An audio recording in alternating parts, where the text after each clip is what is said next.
Devarim Parashá Kitavó.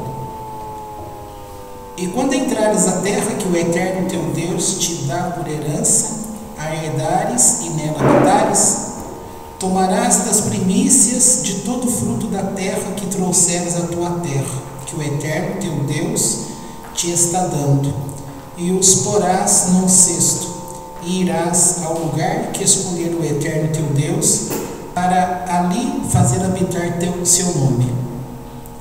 E virás ao sacerdote que estiver naqueles dias, e lhe dirás: declaro hoje ao Eterno teu Deus, e manifesto-lhe a minha gratidão, porque entrei na terra que jurou o Eterno a nossos pais que nos daria. E tomará o sacerdote o cesto da tua mão, e o pousará diante do altar do Eterno teu Deus. E falarás em voz alta e dirás diante do Eterno teu Deus: Lavã, o arameu, quis fazer perecer o meu pai, e este desceu ao Egito e peregrinou ali com pouca gente. E ali veio a ser nação grande, forte e numerosa. E nos trataram mal os egípcios, nos afligiram e nos impuseram duros trabalhos. E clamamos ao Eterno, Deus de nossos pais, e ouviu o Eterno nossa voz, e viu nossa aflição, nossa fadiga e nossa opressão. Tirou-nos o Eterno do Egito com mão forte, com braço estendido, e com grande temor, e com sinais, e com milagres. E trouxe-nos a este lugar, e nos deu esta terra, terra que mana leite e mel. Eis que agora eu trouxe as primícias do fruto da terra que me deste, ó Eterno. E pousarás o cesto diante do Eterno teu Deus, e te prostrarás diante do Eterno teu Deus, e te alegrarás com todo o bem que o Eterno teu Deus te tem dado, a ti e a tua casa, tu, o levita e o peregrino que está no meio de ti. Quando acabares de dizimar todos os dízimos de teu produto no terceiro ano, que é o ano em que se separa um só dízimo, o do levita, o darás ao levita. E também darás um outro dízimo para o peregrino, para o órfão e para a viúva, a fim de que os comam e se fartem. E dirás diante do Eterno teu Deus: tirei o que é consagrado de minha casa, e também o dei ao levita, ao peregrino, ao órfão e à viúva, de acordo com todo o mandamento que me ordenaste. Não mudei e não fiz como teus preceitos. Não mudei e fiz como teus preceitos, e não me esqueci de abençoar-te. Não comi do segundo dízimo no primeiro dia de luto, e não comi dele nem estado impuro, e não troquei para fazer o sepultamento de um morto. Ouvi a tua voz, ó Eterno, meu Deus, e fiz o que me ordenaste. Olha, desde a habitação de tua santidade, desde os céus, e abençoa teu povo Israel, e a terra que nos deste como juraste a nossos pais, terra que emana leite e mel. Neste dia, o Eterno teu Deus te ordena cumprir estes estatutos e os juízos, e os guardarás e os observarás com todo o teu coração e com toda a tua alma.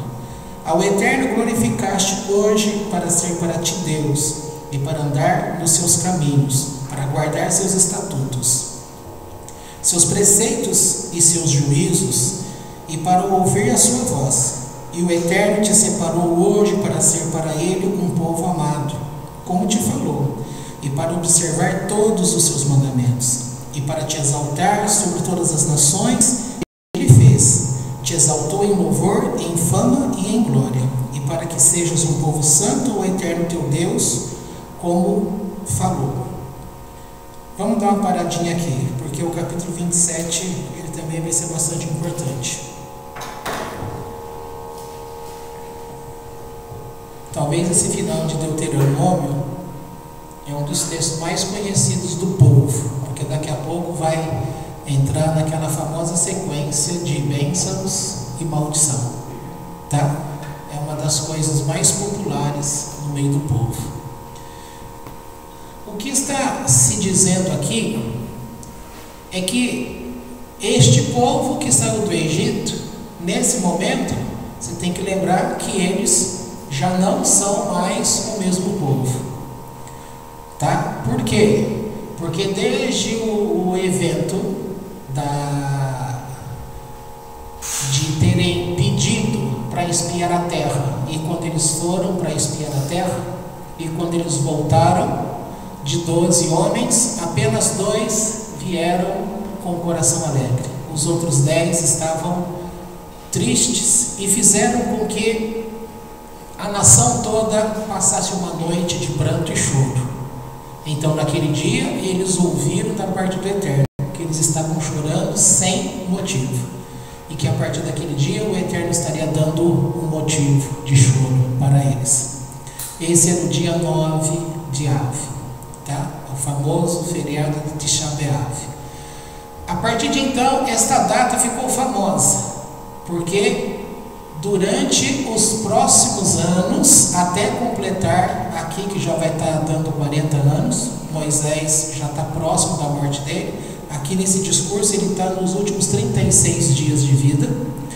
Então significa que no decorrer daqueles 38 anos, que está chegando aqui esse final, mais os 2, completando os 40 anos, estes homens, a cada ano em Tisha B'Av, morria um pouco de gente. Enquanto isso, foi dando tempo de que uma nova geração fosse sendo gerada neste deserto. Portanto, a preocupação de Moisés era de que esse povo que está diante dele nesse discurso de 36 dias, a ideia dele era que essas pessoas, elas não estiveram em Matan Torá, ou seja, elas não estiveram presentes ao pé do Monte Sião quando o Eterno entregou a Torá.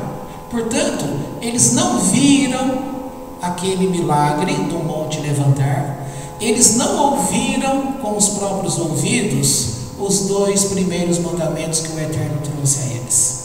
Portanto, a preocupação de Moisés era deixar claro para essa nação que a incumbência de manter o conhecimento do Eterno, a terra, agora era com eles. E eles precisavam, da mesma forma que aquele povo naquela época tomou a decisão de aceitar o jugo da Torá, ou seja, de cumprir diligentemente os mandamentos do Eterno, eles iriam fazer um pacto com o Eterno. Até então você vai percebendo aqui que o discurso que vem sendo tomado, ele é um discurso muito duro, tá? E vai entrar daqui a pouco uma sequência de exortações, Torahá. E nesse sentido, nesta exortação, Moshe estará falando para o povo em profecia. E em profecia ele vai estar anunciando a este povo tudo aquilo que ele estava vendo, porque ali ele estava vendo em profecia como que as gerações futuras iriam desviar-se deste pacto que eles tinham feito lá no começo, que eles estavam firmando agora, e que os descendentes deles mais à frente iriam errar o caminho. E ficaria claro que quando eles errassem o caminho, uma das primeiras coisas que eles iriam perder era a presença do Eterno. E perdendo a presença do Eterno e continuando em seus maus caminhos, não fazendo techuvá, não voltando ao Eterno, eles iriam ser expulsos da terra. Assim como este povo dos cananeus estavam perdendo o direito à terra. As pessoas perguntam, por que Deus deu uma terra aparentemente habitada por 7 nações?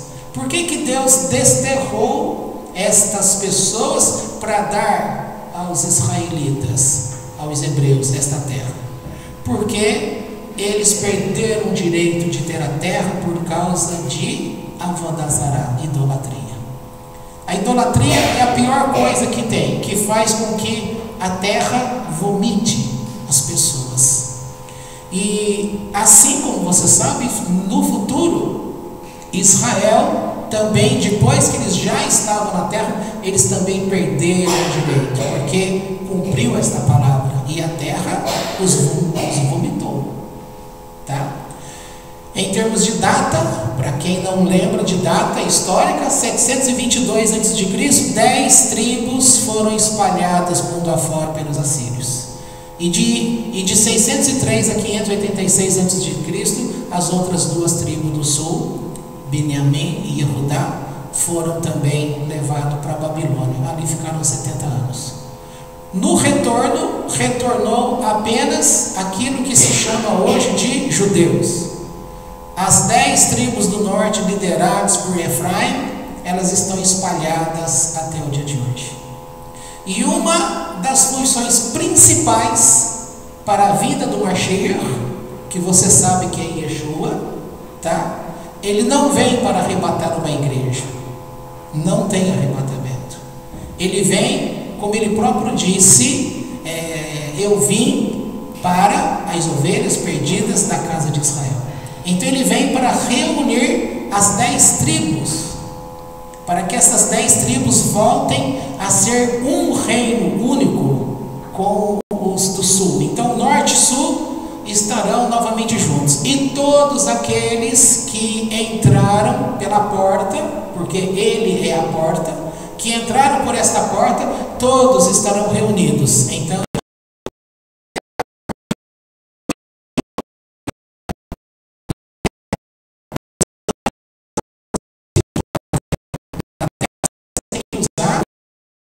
da forma que você tem. Por isso que os mortos ressuscitarão, não para ir para o céu, ressuscitarão para reinarem a era messiânica, tá bom? E diante disso, o terceiro templo será restaurado, edificado, porque também, como fruto desta profecia, deste mesmo tipo de pecado, o primeiro templo foi desfeito, e o segundo templo, no ano 70, também ele foi desfeito. Agora todos estão esperando o terceiro templo com a vinda do Mashiach, tá bom? Tudo isso já estava previsto nesta paraxá, e é com grande dor no coração que Moisés estava falando. Ele pediu ao Eterno, não era para ele ter feito isso, mas ele pediu, a semelhança da mãe que gera um filho, que quer cuidar do filho, que não aceita que ninguém... Imagina você tendo um filho que está com um diagnóstico de enfermidade. Você, como mãe, vai acreditar que uma outra mulher qualquer possa cuidar da tua criança e possa fazer pela tua criança o que você mesma faria? Nenhuma mãe sã consciência vai acreditar esse trabalho a uma outra mãe. Ela vai querer fazer o trabalho. Então Moshe, ele pediu ao Eterno esse direito de, neste momento, trazer instruções no sentido de exortações, para que este povo não se desviasse do Eterno. Esse primeiro momento que ele começa a falar com este povo, ele traz a menção essa questão da alegria. Alegria de você aprender a andar diante de Deus. As pessoas, de uma forma geral, como no sentido religioso, por que fala que religião é algo frio? Porque está muito cheio apenas de um ritual, embora as pessoas não aceitem que há rituais, mas as pessoas fazem ritual. E o ritual, sem essa emoção do coração, este avivamento, esta ligação, vou dar um exemplo mais simples para você compreender. Quando você vai à casa de um parente seu numa outra cidade, que você não vê há tempo, você, querendo ou não, você entra num ritual. Porque todas as pessoas à tua semelhança, quando encontras na casa de parentes, eles têm um comportamento praticamente padronizado entre as pessoas. É um jeito de falar com alegria, é um jeito de abraçar a vovó, o titio, os primos. Ninguém fala ali chorando. Ali eles falam alegres, diante de uma mesa, seja café da manhã, ou da tarde, ou jantar, ou almoço, ou um churrasco. Ali eles estão numa confraternização entre família, com toda a aparência de alegria. E principalmente a expressão do rosto, ela tem uma expressão alegre. As pessoas estão sorridentes umas com as outras e demonstrando carinho, como uma união familiar. Só que quando você volta para casa, se você volta no mesmo dia, você volta a ser aquela pessoa amarga que na maioria dos dias as pessoas são. E se fosse possível ficar um período de tempo grande no meio desta mesma parentela, aquilo que você é na tua casa, em pouco tempo você começaria a demonstrar esta amargura. Porque o ritual daquela alegria, do jeito de falar, pode perceber você mesmo, você muda o jeito de falar, você muda o jeito de andar, você muda o jeito de se expressar. Porque você está no meio ali, você está representando um papel. Isso é tão natural que as pessoas não percebem. E todas elas fazem isso. Aí voltou para casa, você não precisa mais, porque não tem ninguém te olhando, não tem ninguém te observando, você não tem que deixar boa impressão para ninguém. E aí, ali é só você, teu marido, tua esposa, teu filho, vó, cachorro, papagaio, passarinho. E ali a vida roda de novo, e ali as amarguras do dia a dia, tá? Mas se na outra semana tem que voltar para uma viagem, você veste aquela roupa de enganação e fica tudo maravilhoso entre família. Isso é a religião. A religião faz isso em todas as igrejas. Vai numa igreja católica, o que acontece lá dentro numa missa? Está todo mundo representando a alegria, representando, oh meu irmão, Deus te abençoe, louvado seja Deus, e abraça, e beija, e faz isso, e fala que vai orar, se você está triste, está alegre, tudo aquilo, compartilhando. Vai numa igreja evangélica, é a mesma coisa. Agora, fica muito tempo numa igreja católica, fica muito tempo numa igreja evangélica, fica muito tempo num centro espírita, fica muito tempo no budismo, fica muito tempo em qualquer lugar que seja. Você vai perceber que em pouco tempo as pessoas vão demonstrar ali aquilo que de fato elas são. E aí elas começam a demonstrar que elas não têm uma relação de alegria com Deus, porque elas acostumaram a representar papéis. Então o problema do mundo hoje, esse é um problema que Deus não quis que o povo dele, um judeu, tivesse. Por isso Deus está ensinando já no começo um relacionamento. Eu comecei dizendo, a mãe que descobre que a criança dela está doente, então esta mãe é ela que quer cuidar e é ela que quer ficar do lado, para que haja constantemente uma troca de olhar. A primeira coisa que vai fazer diferença é você se acostumar com o olhar do outro. Quando você se acostumar com o olhar de Deus, diz assim, todo mundo diz que conhece Deus. Eu desafio você a ser verdadeiro com você mesmo, porque você vai descobrir que nem você e nem as pessoas conhecem Deus de uma forma generalizada. Por quê? Porque conhecem Deus a semelhança daquela religião, a semelhança da visita daquele parente que eu estava dizendo. As pessoas dizem que estão amantes de Deus porque cantam louvor, ela se arrepia, ela chora, ela conversa com Deus, ela fala. Só que é um momento único que ela faz isso, e esta expressão dela não é ela, porque ela está movida por uma emoção do lugar, do momento. Aquilo não partiu de uma consciência dela, não vem do coração dela algo natural, que partiu dela, é ela que quis, ela foi levada. Ou você não se lembra quando você entrou no mar, e não é só a primeira vez, toda vez que você entra no mar, uma bobeirinha que você dá na onda ali, o que a onda faz com você? Te joga para trás. Aí é gostoso, a gente ri e tal, tudo bem, mas sempre o mar faz isso com você. Então você está sempre caindo, tá? Agora, quando você vai ao encontro do mar de uma maneira consciente, quando vem a onda, você mergulha ou por cima dela, ou você mergulha por baixo dela. Aí você está experimentando o mar. Não é assim? Agora, quem sabe na prancha de surf, aí ele vai apresentar e curtir de outras maneiras. Quem tem uma vela, quem tem uma lancha, e quem pode ir naquela moto lá, como é que chama aquilo lá? O jet ski, aí já é outros 500. Agora, pobre como a gente que vai no mar, a gente vai ou ser derrubado pela onda, ou a gente vai cortar a onda por cima ou cortar por baixo.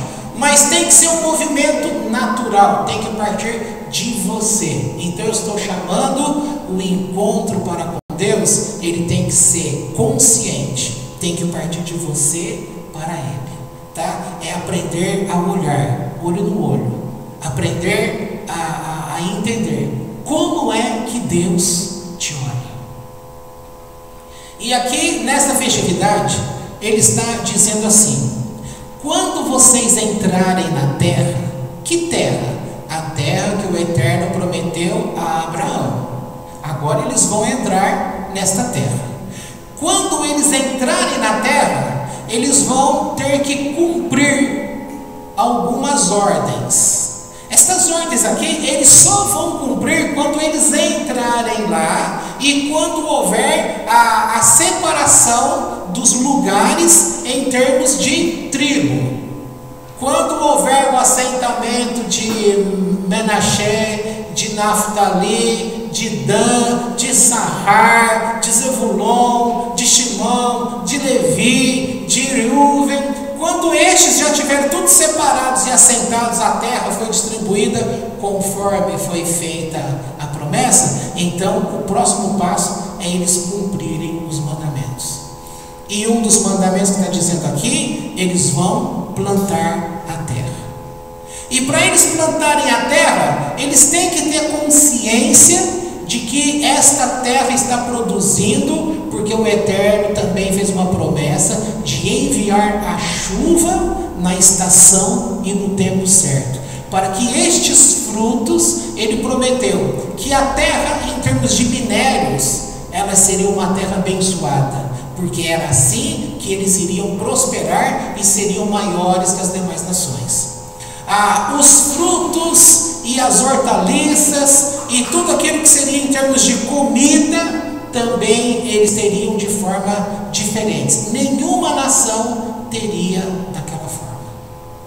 Nem mesmo os mesmos frutos de uma tribo não eram iguais ao de outra tribo irmã. O gosto seria diferente, a qualidade seria diferente, um melhor que o outro. Portanto, neste sentido, o que estaria o Eterno propondo para este povo? São 7 espécies que o Eterno estava requerendo para que o povo desse atenção. Alguém leu sobre essas espécies? Não era tudo que se plantasse, era apenas 7 espécies. Então ele falou sobre o que? Alguém lembra?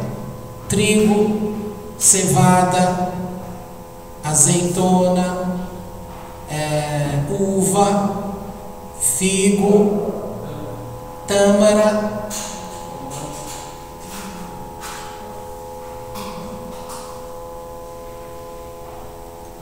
está faltando apenas um. Estes, iria acontecer o quê? A pessoa, ela tem que plantar, ela está curtindo aquele momento, ela está feliz porque o Eterno cumpriu a parte dele. Agora a pessoa vai estar ali trabalhando porque ela vai estar fazendo a parte dela. Quando ela está saindo ao campo e ela começa a percorrer e ela vai observar aquele primeiro fruto, o que ela tem que fazer? Vai lá e já colhe em seguida? Não, porque ainda não é o momento. Estes frutos, eles não dão ao mesmo tempo todos, eles estão dando em tempos diferentes. Então a pessoa vai lá, ela pega uma fita, o primeiro que ela viu, ela faz um laço naquele fruto.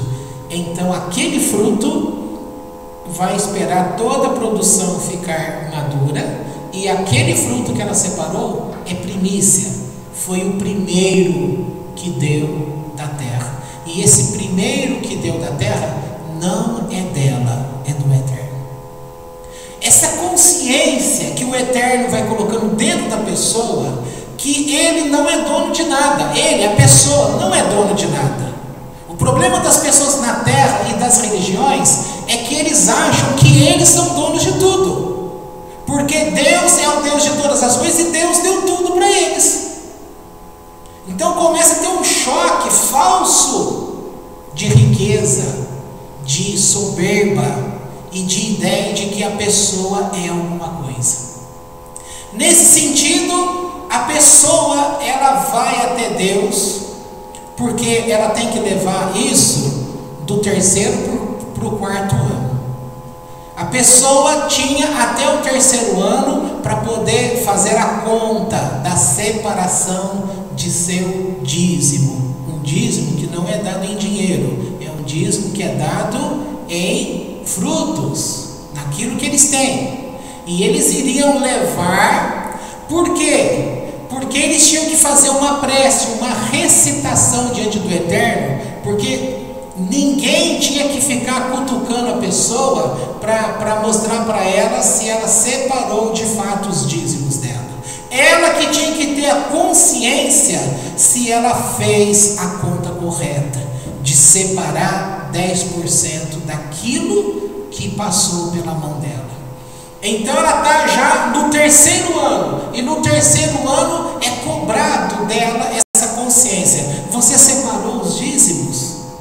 Maaser Rishon, Maaser Sheni e Maaser Ani, que é o dízimo do pobre, que é o dízimo que ela vai comer em Jerusalém, e o dízimo que ela vai entregar ao sacerdote em Jerusalém. E quando ela chega com aqueles frutos, ela não pode ir sozinha, tem que ir acompanhado. E nessa companhia eles vão com o gado na frente, com os chifres enfeitados, dançando, cantando. É uma festa, porque eles estão indo ao encontro de Deus, agradecidos, gratos por aquilo que eles já provaram que Deus fez, e não somente aquilo que Deus ainda vai fazer. Quando você começa a ter o experimento daquilo que você já provou e tem, você começa a ser mais forte para compreender aquilo que veio pela frente. O que faz uma pessoa forte? Se ela já passou por tantos problemas e venceu tantos problemas, ela acaba se tornando uma pessoa forte, amadurecida, porque ela sabe, já venci tantos, este eu vou vencer de novo. Então, nesse sentido, não adianta falar que é Deus que faz isso. A pessoa já tem essa experiência. Agora, o que vai fazer essa diferença que eu estou dizendo é que o Eterno está mostrando às pessoas que esta terra, ela tem o controle de Deus, tá? Quer ver um exemplo?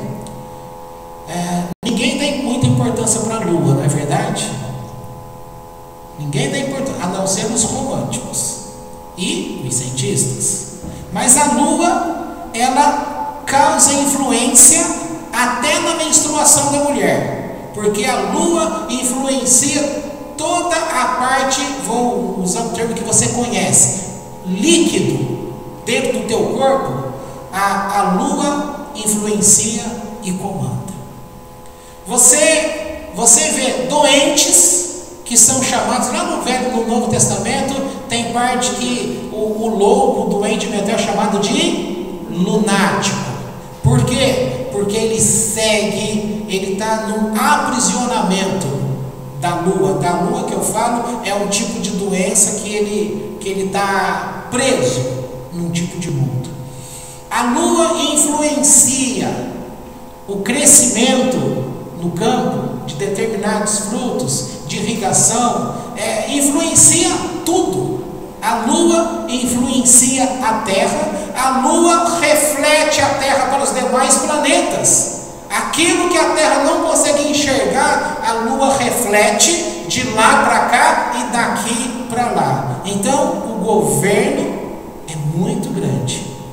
Se a lua não recebe ordem do Eterno para abençoar a terra deste povo e fazer com que aquela plantação produza, aquela plantação não vai produzir. Tá certo? Os mares, as águas, quem rege isso? A lua. Então, se ela está destemperada lá, não vai chover. E se não vem chuva, como é que vai crescer? Os frutos vêm tudo detonados, faltando pedaços. Ninguém vai querer comprar. Portanto, Deus está inculcando na cabeça dessas pessoas que deve se olhar para o campo e perceber que o Eterno cumpriu a parte dele e que agora você deve cumprir a tua parte com muita alegria, com satisfação. Aquele primeiro fruto a pessoa tem que pegar e separar para o Eterno, e quando eles forem para Jerusalém, naquela caravana com os demais, eles vão chegar com o cesto deles, com aquela separação daqueles 7 tipos de cultura, e chegando lá vai entregar ao sacerdote. Eles estavam alegres, felizes, mas não é uma alegria igual eu disse quando a gente se encontra em família. Ali tem que ser uma alegria verdadeira, porque tem que ser algo que você faz conscientemente, é uma decisão que você tomou, é você que está indo para conhecer o Eterno e para declarar toda a tua gratidão. Olha o que o Eterno fez para nós. E ali ele entrega, portanto, a parte do sacerdote, a parte que ele vai comer ali, e ele também vai entregar o dízimo que ele separou para o pobre. É desta forma que está colocando para essa nação esta responsabilidade de sempre andar do lado de Deus. E quem aprende a olhar assim para com as coisas de Deus, ele não vai ter os olhos para as outras coisas. Não é impedimento algum de você ter uma empresa, de fazer o melhor na tua empresa, um maquinário, com os ajudantes, os funcionários, ou uma empresa familiar que você tenha, ou no teu próprio emprego, ou no estudo que você vai fazer, não é impedimento algum que você dedique tempo a essas coisas, mas você olhar para estas coisas e permitir que a preocupação de todas as demais coisas separe você do olhar de Deus, você estará dando prova ao mundo que você não conhece Deus. Não adianta você falar, eu conheço a Bíblia. Tem muita gente que conhece Bíblia, mas não conhece Deus. Tem muitos rabinos que podem ensinar que não conhecem Deus. Então a questão não é falar, como está escrito no Pirkei Avot, falar menos e fazer mais. Essas pessoas que conseguem fazer isso, elas vão ensinando para seus filhos, que vão ensinando para seus filhos, que vão ensinando para seus filhos, para ter um comportamento natural com Deus e não um comportamento religioso. Porque você vem na igreja, você vai numa comunidade, você vai em qualquer lugar que vai falar sobre Deus, você não pode chegar ali para representar papel, mas é assim que todo mundo faz. Repare nas pessoas, dentro do carro já estão brigando, desceu do carro na porta de qualquer igreja que seja, a pessoa mudou. Foi um milagre. Ela sai dali, estava chorando, já sai dali alegre. Encontrou a pessoa na porta da igreja, já veio toda aquela alegria.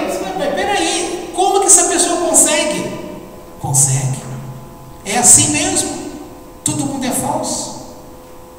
Agora, essa falsidade, não adianta você querer levar para com as coisas de Deus, porque, como diz, de Deus não se zomba. Você não vai conseguir enganar Deus, porque Deus, Ele não precisa de dinheiro, Ele não precisa de fruto, Ele não precisa de terra, Ele não precisa de nada.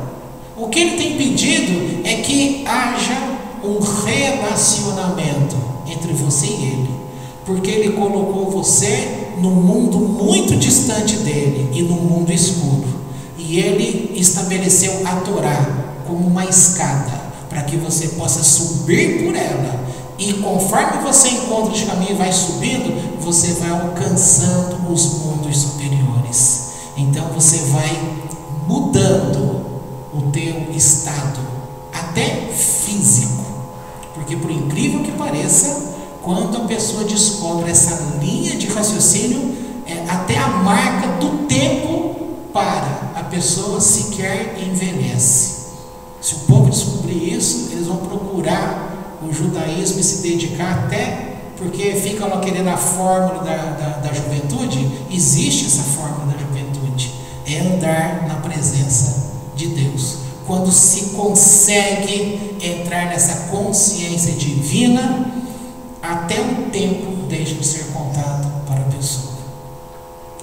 Pois bem, agora o primeiro ponto da Torá, que é as advertências que Moisés pede para falar ao povo. Então ele começa dizendo: olha, gente, vocês vão entrar na terra e vocês terão de pensar numa coisa.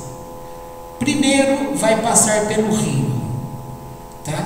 Agora nesse momento Moisés já estaria morto, então quem estaria à frente com o povo seria Yehoshua, Josué. E Josué ele recebeu um comando de Deus de como deveria ser feito. Ele iria fazer aquele mesmo milagre do Mar Vermelho. O rio abriu para que o povo passasse. Mas os Rahamim, os sábios, junto com Yehoshua, ficaram para trás. Todos passaram e as águas voltaram ao normal. Como é que eles iriam passar para encontrar o povo do outro lado? Alguém sabe o que o Eterno fez? O que o Midrash fala?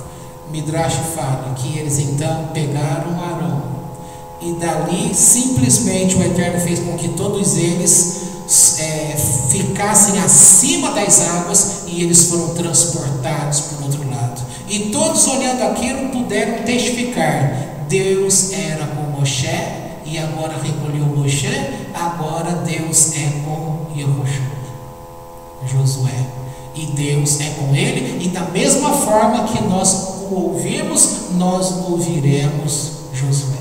Foi assim que Josué ganhou o status de líder de um povo, porque o povo tem que ver o nível que uma pessoa está conectada com Deus. Tá?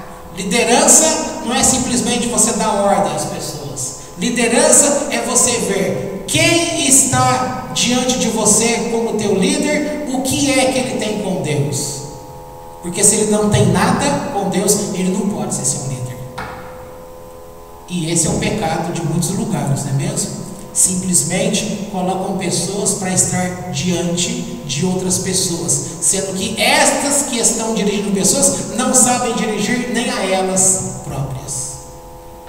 É aquele famoso texto que fala: cegos dirigindo cegos, os dois vão cair.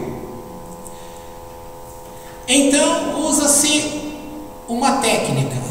A técnica usada é justamente: primeiro, tem que fixar na cabeça da pessoa a imagem. Como aquela geração já tinha a imagem fixada na cabeça, porque eles ouviram com os olhos e viram com os ouvidos. Foi assim que aconteceu quando receberam a Torá. Agora, Deus ordenou que pegassem 12 pedras retiradas do Jordão, e essas 12 pedras fossem colocadas como um altar logo que saísse do rio, e eles teriam que escrever a Torá nessas 12 pedras, e ficasse ali como um memorial, para que todos que passarem por ali soubessem que Deus fez a parte dele. Você pode pensar assim: Deus tem necessidade de ficar martelando na cabeça de um povo que Deus fez a parte dele? A questão não é Deus mostrando o que ele fez. O problema não está em Deus, o problema está nas pessoas. O problema está em mim, o problema está em você. Porque se você tem 10 anos na presença de Deus, eu posso perguntar assim para você: qual foi o último momento que você lembra que Deus fez alguma coisa para você? Aí você pode falar assim: semana passada aconteceu assim, assim, assim, assim. Tá bom. Aí eu pergunto de novo: nesses 10 anos foram poucas vezes? Aí você vai falar: não, aconteceu uma outra vez assim, aconteceu uma outra vez assim, aconteceu uma outra assim, aconteceu uma outra assim. Aí eu falo: tá bom. Aí eu pergunto para você: então hoje, por que você está assim, sem alegria na presença de Deus?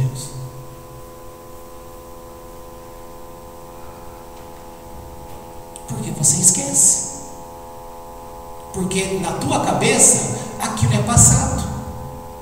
E aquilo que é presente hoje, você está desconectado de tudo. E você quer ver a conexão com aquilo que virá. Só que não existe passado, presente e futuro. Existe uma conotação aqui de terra, mas para a alma do homem conectada com Deus, é só você lembrar do capítulo 3 de Eclesiastes. Tudo o que é, já foi. O que já foi também já foi. E o que virá também já foi. E Deus fez perfeito todas as coisas. Ou seja, todas as coisas já aconteceram. Por isso, essa questão: pode ficar triste? Pode. Pode chorar? Pode. Pode ficar deprimido? Pode. Pode pensar em morrer? Pode, um direito seu. Pode se matar? Se você se quiser, também pode. Pode morder a pessoa do lado? Se ela deixar, pode. Ela pode tirar o braço também, ela pode te empurrar, ela pode te chutar, ela pode dar um soco na sua cara.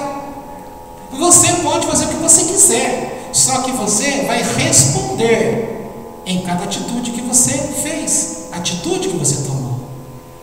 Agora, tudo aquilo que Deus fez, olha como a gente perde a imagem. Aquele momento que Deus fez algo para você, quando Ele te deu um emprego, ou quando Ele te fez ter uma bênção para comprar um carro novo, que foi algo que Ele preparou, aquele sorriso naquele momento, cadê aquele sorriso? Você vai falar: ficou lá no dia que eu comprei o carro. Cadê aquela alegria quando Deus impediu que o teu filho nascesse morto? Aquela felicidade ficou lá naquele dia quando meu filho foi livre da morte. Então você vai perceber que você vai perguntar assim: alguém por acaso está acostumado a ganhar um presente? Na hora que abre o presente, ele guarda a caixa do presente? Você guarda a caixa do presente? O papel do presente? Quem é que faz isso? Então tua casa está cheia. E quando você bate o olho, você vai lembrar de cada situação. Isso é uma boa. Mas geralmente as pessoas não guardam. Elas ficam com o presente e guardam e joga fora o papel. Aquele papel bonito. O cartão guarda por um pouquinho. Depois ela faz questão de esquecer e vai para o lixo. É muito raro guardar cartãozinho, essas coisas. Então você guarda o presente e em pouco tempo você se desfaz do embrulho daquele presente, tá? É essa questão. Só que tudo aquilo que está perto de nós, a gente tem tendência a fazer a assimilação. Aquilo passa a integrar você. Tá? Então o que eu quero dizer com isso? Que o presente em si, ele foi um presente para você, que tem uma história e que você é muito grato a Deus. Mas a partir do momento que aquele presente passou a fazer parte de você, você não vai lembrar mais com alegria do dia que Deus fez aquele negócio. aí por isso que você sempre volta a ficar triste e aborrecido nos momentos. E o que Deus está ensinando aqui para esse povo é fugir disso, é manter sempre uma alegria numa atitude. Então, quando eu vou comer um alimento, quando a gente come, e ainda a gente faz isso até a gente se adaptar, quando a gente pega um alimento e vai comer o pão, Baruch atah Adonai Eloheinu melech haolam, hamotzi lechem min haaretz. Você está agradecendo o Eterno por Ele ter feito o pão da terra para você. Você está agradecendo. E quando você simplesmente começa a fazer isso da boca para fora, você desconectou o presente do papel. O presente passou a ser parte seu e você pega aquele papel do presente, da beleza, e jogou fora. Aquela oração já não vale para mais nada. E Ele não quer que seja assim. Ele quer que você compreenda numa relação sempre entre você e Deus. As pessoas foram educadas erradas. Elas ficam no pé de padres, de guias espirituais, de pastores, de rabinos, achando que é através dessas pessoas que elas serão conectadas com Deus. Errado. Quem vai se conectar com Deus é você. E quem vai fazer isso é você. Se você pegar o presente e guardar, e pegar o papel e jogar fora, em pouco tempo o presente será como se fosse o teu próprio eu. E aí você vai ficar procurando pessoas para te conduzir a Deus? Não, você tem que aprender a cada dia. Vai comer alguma coisa? Cada coisa que acontece é Deus que nos permite acessar, ter. Eu poderia estar muito melhor hoje. Esses dias, que não faz tanto tempo assim, coisa de, 4 dias atrás, me deu uma crise de choro. Paro bem, porque eu estava me lembrando das dores que eu tive de dias anteriores. E aí me bateu aquela consciência que pessoas que fizeram a mesma cirurgia que eu, como no dia que eu voltei no médico, o rapaz que fez no mesmo dia que eu a cirurgia, pelo que ele me contou, ele sofreu muito mais que eu. Ele estava sofrendo muito mais que eu. E aí eu estava chorando naquele dia pela dor que eu senti, e em seguida eu comecei a chorar como gratidão, porque eu sabia que aquela dor que ainda estava tendo, perto de pessoas, eu praticamente não tinha dor nenhuma. E eu comecei a lembrar da voz do meu médico, que ele olhou bem nos meus olhos e falou: essa cirurgia que nós fizemos em você, ela é praticamente indolor. Não dói nada. Literalmente não é o dele, né? Não dói nada. Mas, de fato, se for ver o tipo de dor que as pessoas sentem, aí você vai chegar à conclusão: de fato, eu não sofri toda essa dor. Se eu não sofri toda essa dor, quem que me ajudou? Eu tenho certeza que quem me ajudou foi o Eterno. Se Ele me ajudou, então eu fico feliz com Ele. Aí, mas a minha esposa ajudou? Claro que ela ajudou, ela não saiu do meu lado. A sogra me ajudou? Muito. A minha mãe ajudou? Ajudou. Todas as pessoas tiveram a sua parte, entendeu? E Deus também teve a parte dele. Então eu sou grato a cada uma dessas pessoas. Entendeu? Aí a crise de choro foi no sentido de agradecimento. Quando você se acostumar a ter, entre aspas, crise de choro durante os dias da tua vida em agradecimento a Deus, você sempre vai manter a troca de olhar de Deus com os teus olhos com os olhos de Deus. Aí você vai perceber que as coisas ficam muito mais fáceis de se aceitar, de se viver, de se caminhar e de todas as demais coisas. Não vai ser uma prática religiosa de falar assim: irmão, fica firme, porque todas as coisas cooperam para o bem daqueles que amam a Deus. Aí ele fala isso para você, ele vai embora para a casa dele e dane-se você. Porque amanhã, se você não tiver dinheiro para comprar o teu pãozinho para matar a tua fome, lá na casa dele talvez ele tenha um café que está até esbanjando comida. Mas você que aprenda a confiar que todas as coisas cooperam para o bem daqueles que amam a Deus. É isso. Mas quando você tem essa consciência, você vai pensar nas pessoas. E nas pessoas, a gente vai perder essa questão aprender a ser como Deus. Você vai perder aquilo que a religião roubou você. A religião evangélica, por exemplo, falou que você não pode ter amizade com o espírita. Aí você então abandonou a tua família porque tinha espírita lá, porque ela ia contaminar você. O que é isso? É um roubo. Você está ficando sozinho, você está perdendo amizade, você está perdendo inclusive um meio de mostrar quem é você em Deus e quem é Deus em você. É verdade? Na rua, a pessoa está lá vendendo uma balinha. Aí você pensa: se todo sinal eu parar e der R$1,50 para quem estiver vendendo alguma coisa, daqui a pouco eu não tenho mais nada. Mas se você lembrar que a pessoa está ali, talvez no último recurso, é sempre você tentando se colocar no lugar dela. Será que você teria coragem de estar lá no sinal? Então, se você não tem coragem, tira R$1.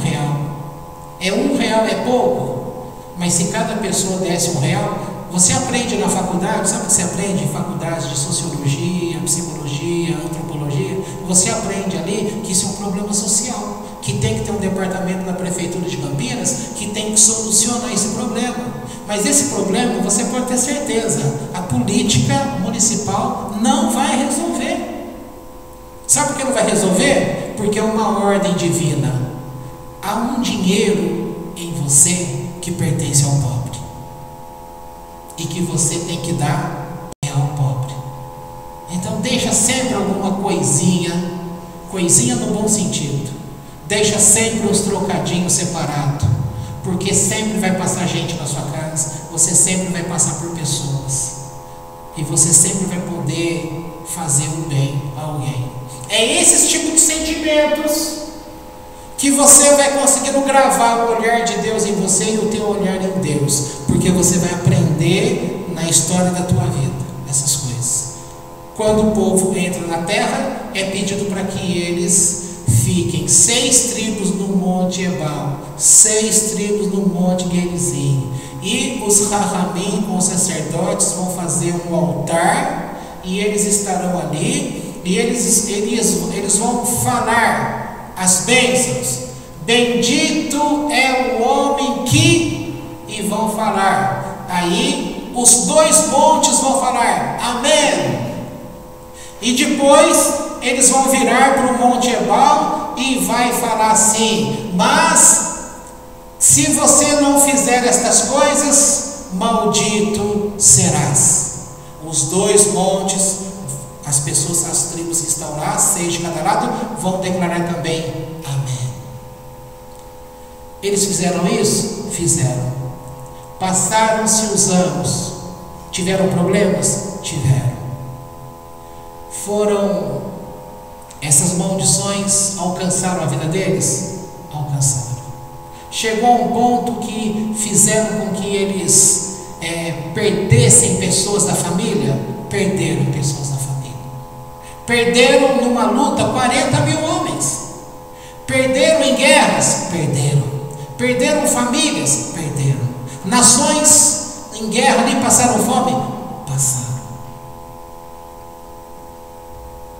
E nisso, Israel, como tribo do sul, está aí de pé até hoje, sofrendo e está pagando por essas coisas.